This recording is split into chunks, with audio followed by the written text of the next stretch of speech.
ఎవరు హాయ్ రండి లోపలికి రండి. బాగున్నారా? బాగున్నామండి, మీరు బాగున్నారా? బాగున్నామండి. కూర్చోండి.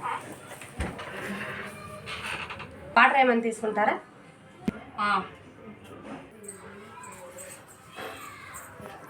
తీసుకోండి.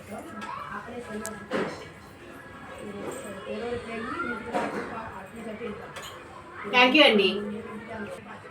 థ్యాంక్స్ అండి, పిలవగానే వచ్చినందుకు. అయ్యో మీరు పిలిచినప్పుడు ఎలా రాకంటూ ఉంటామండి, చెప్పండి ఏంటో. కొంత ఐటమ్స్ తో భోజనాలు పెడుతున్నామండి. అవునా అండి? మొమాటం లేకుండా తినండి. ఓకే అండి. కవర్లు ఉంటే ఇస్తారా? ఇస్తా అండి, ఒక నిమిషం అండి. ఇదిగోండి. అవునండి, కవర్లు దేనికి? అంటే మీరు 100 రకాల ఐటమ్స్ అన్నారు కదా, అవన్నీ పొట్టలో పట్టావు కదా, అందుకే కవర్లో వేసుకొని వెళ్దామని అడిగామండి. అవునా?